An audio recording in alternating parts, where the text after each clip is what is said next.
Gunnar Thompson with Oat Specialties, and today I want to talk about 3 things that I do before my lower body lifting.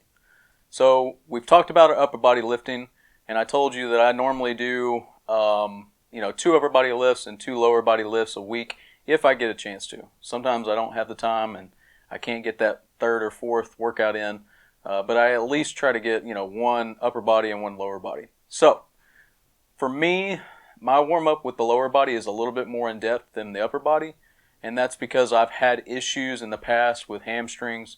I significantly strained my hamstring at one point in time. I have a lot of back injuries. I still suffer from time to time where it'll tighten up and kind of seize up, and so I have to kind of modify some exercises and kind of work around that. So I take my lower body warm-up a little bit more thorough. It usually takes me about 10 minutes to kind of warm up, whereas the upper body, 5 minutes, I'm good, I'm hot, I'm ready to go. My lower body takes just a little bit more. So the first thing that I do is I foam roll. Now, I know there's a lot of conflicting science, studies, material out there that says whether or not it helps or it doesn't help. Personally, it feels good. That's why I do it. I feel looser after I foam roll. So I do foam roll before I do anything else.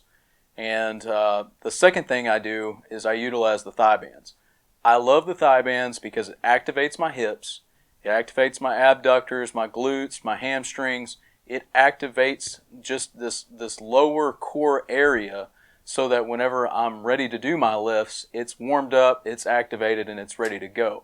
I feel like a lot of times during lower body lifts, it's because we kind of go with poor movement patterns because some of the areas like our lower back is a little bit tighter, a little bit stronger, and more activated already, and so we rely on that area and depend on that area, whereas most of the movement should be coming from our glutes, our hamstrings, our quads, and that sort of thing. So I definitely implement the thigh bands to help with that. The third thing is I use our giant flat bands, and I do an exercise called a TKE. That stands for terminal knee extensions.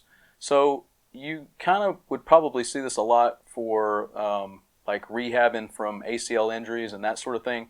For me personally, I have because of my injuries with the hamstrings and the glutes, I actually put an overemphasis on that. And so my hamstrings and glutes are really strong compared to my quads. And so for me, it's been a priority to really increase the strength in my quads. So the way that I do that is I start with an exercise that'll activate the quads.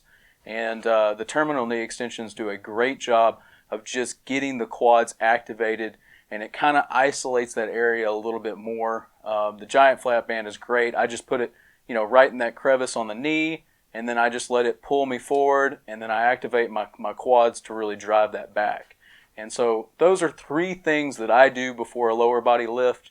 Again, it just kind of gets me warmed up, and for me personally, those are areas that I need to get loose at and need to get warmed up at. So it may be different for you, but those are just 3 things that I do.